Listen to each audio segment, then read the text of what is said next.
4 essential keys to effective communication in love, life, work, anywhere, including the 12-day communication challenge by Bento C Leal III. Good relationships, writes Bento C Leal III, don't happen by accident or wishful thinking. They're created, developed over time, and good communication is an essential part of the fabric that creates those relationships. That's where his 2017 Amazon bestseller, 4 Essential Keys to Effective Communication, comes in. Simple and practical, it aims to help people improve their communication skills to build better relationships in love, life, and work. So get ready to learn the core fundamentals of successful interpersonal communication and prepare to take your relationships to a whole new level of intimacy, satisfaction, and success. Empathy, the essential relationship ingredient. As defined by most dictionaries, empathy is the capacity to understand and share the feelings of another. As identified by Leal, it is the ability to vicariously put yourself in another person's shoes and try to see from their point of view, their world, their perspective.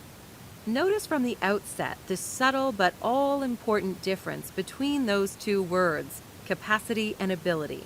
Whereas capacity suggests that empathy is something you either have or don't have, ability implies that empathy is something you can acquire and develop. That's what Leal firmly believes in.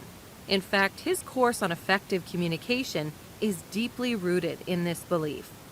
For the sake of clear terminology differentiation, it's important here to point out the difference between 2 more words, empathy and sympathy. Most people tend to confuse the two, even though they mean something quite dissimilar. Namely, sympathy is the feeling of being sorry for someone, particularly if they've experienced some misfortune or a loss of some kind. Empathy goes beyond that. It means feeling with or feeling into someone's misfortune. When you're expressing your condolences to someone who's lost a dear member of their family, you're sympathizing with their pain. However, when you can't stop crying yourself despite not knowing the deceased person, you're empathizing. Empathy, writes Leal, is a powerful state of mind, but it's not something we try to pound into ourselves. It's something we want to cultivate and let out. It's our capacity to have compassion and concern for ourselves and others. Empathy is really an internal motivator to be a caring person who's genuinely concerned about the well-being of others, as well as one's own well-being. Empathy is also where effective communication begins. After all, unless you care about what someone is saying, you're not really communicating with them, and you're definitely not sharing their feelings.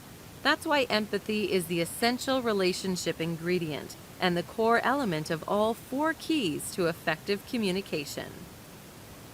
Key number 1, empathic awareness skill. Effective communication begins long before you've established contact with someone and opened your mouth to utter the first syllable. That's because effective communication actually begins with something Leal calls empathetic awareness skill, which is our internal perspective, our frame of mind, the lens, the heart through which we see ourselves and others.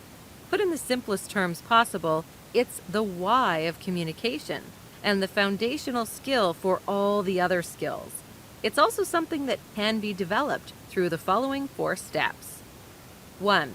Recognize your own inherent value and dignity as a person. There's a reason why flight attendants ask plane passengers to put their own oxygen mask on first and then try to help someone else. Otherwise, nobody will be much help to anyone, would they? Well, it's the same in communication. Only by recognizing your own potential can you recognize other people's. To achieve this, try reading inspirational and motivational books. Listen to speeches and sermons. Meditate. Pep yourself with some positive self-talk.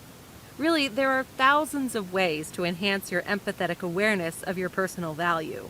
Do that. It's difficult to appreciate anyone if you don't appreciate yourself first. 2. Recognize the inherent value and dignity of the other person, that they are likewise worthy of respect. Quite literally, every single person you've met and know is a unique human being. Moreover, there's a good chance that all of them can teach you something and help you grow. To open yourself up to other people's uniqueness, and more importantly, to shield yourself from drifting away, use the following realignment tool. Pause, reflect, adjust, act. Also, try to practice patience, forgiveness, and gratitude as often as possible. 3. Create the desire in your mind to want to listen and relate to them. Author Josephine Billings once said, "To the world you may be one person, but to one person you may be the world." Never forget that. Update the golden rule to be more explicitly other-centered. Do unto others as they would have you do unto them. Leal calls this the platinum rule and claims it reflects the essential ingredient of interpersonal relationships, the empathy of compassion. 4. Think of the positives in your relationship with the other person. The best way to want to listen and relate to someone is to focus on the positives in the relationship. Sometimes it might seem difficult, but psychologists have demonstrated on more than one occasion that we often find precisely what we're looking for. So put your empathy glasses on and start seeing the best in other people. Key number 2, empathic listening skill. In the perennial bestseller, The 7 Habits of Highly Effective People, Stephen R. Covey remarked the following: "Most people do not listen with the intent to understand. They listen with the intent to reply." When you listen with the intent to understand, you're listening empathetically. To master the art of empathic listening, follow these 5 steps. 1. Quiet your mind and focus on the other person as they're speaking. Contrary to common belief, good listeners aren't silent with their mouths, they are silent with their brains. In fact, being able to quiet your mind from distracting thoughts is the essential ingredient of empathic listening.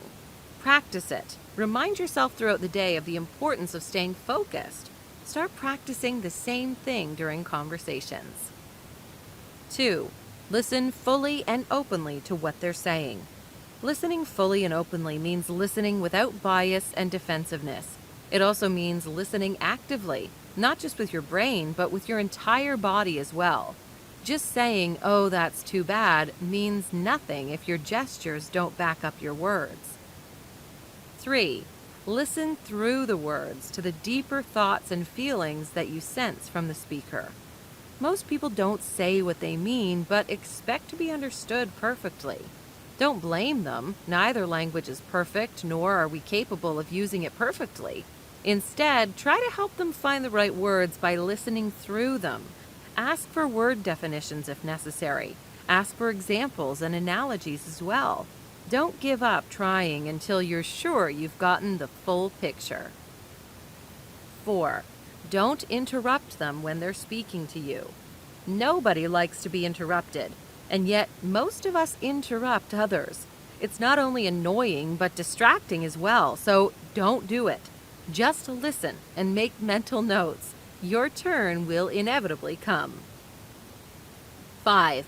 Say back to them in your own words what they said and their feelings that you sensed from them. As we already mentioned, you must make sure that you understand the other correctly at all points of a conversation. The other person will only know if they've said enough or they need to explain some more through your feedback. Key number 3, empathic speaking skill. Empathic speaking is the answer to the following important question: how can I say what I want to say in a way that accurately expresses my thoughts and feelings and at the same time increases the likelihood that the other person will be open to hear and receive it, whether it's a pleasant and agreeable topic or something we disagree on, or even something I'm upset about? Empathic speaking encompasses the following 5 steps. 1. Clarify and organize your thoughts before you speak. You know what they say, if you blurt, you could hurt. The reason is simple. When people feel attacked, their fight, flight, or freeze response is activated, so they can only reply in one of the following 3 ways.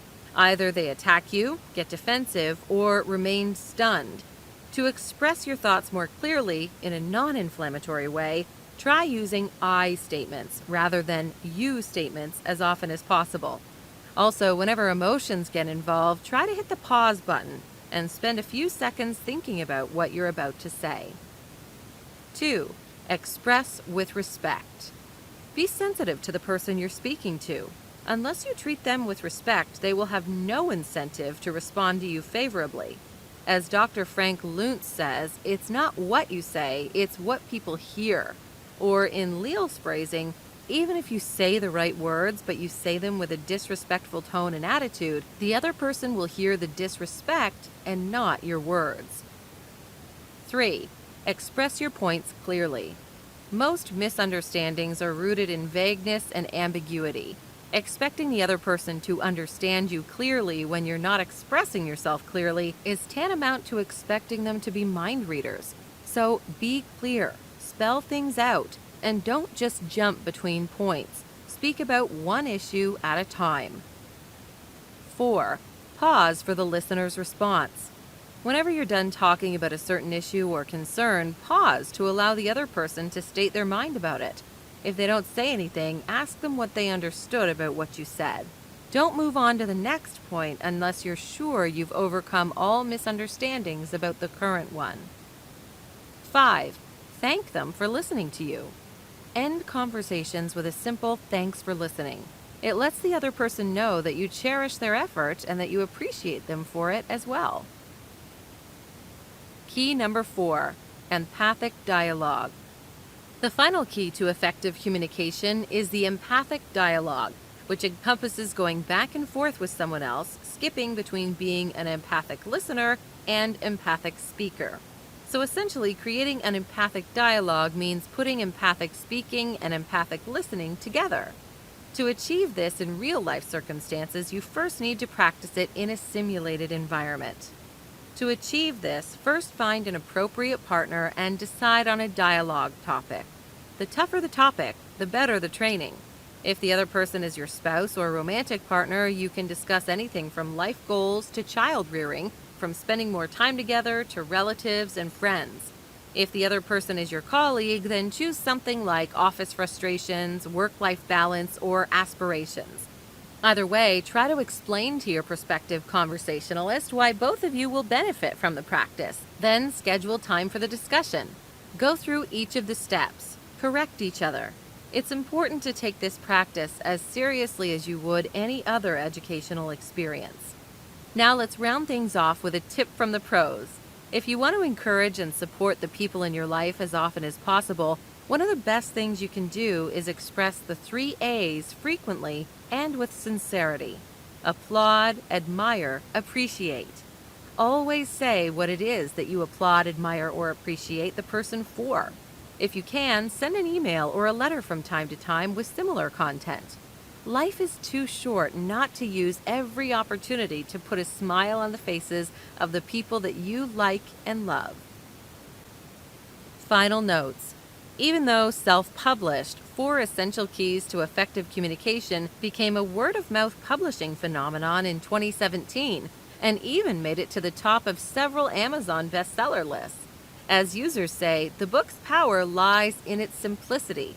Indeed, it is a brief and straightforward manual, not to mention applicable and useful. However, don't expect anything original here. On the contrary, in fact, there's a good chance you won't find anything that you don't already know in Leal's book. So, not that great for insights, but good as a desk-side companion. 12-minute tip. Everyone has their own issues and concerns. Moreover, as Robin Williams said once, everyone is also fighting a battle you know nothing about. So be empathic and kind as often as you can.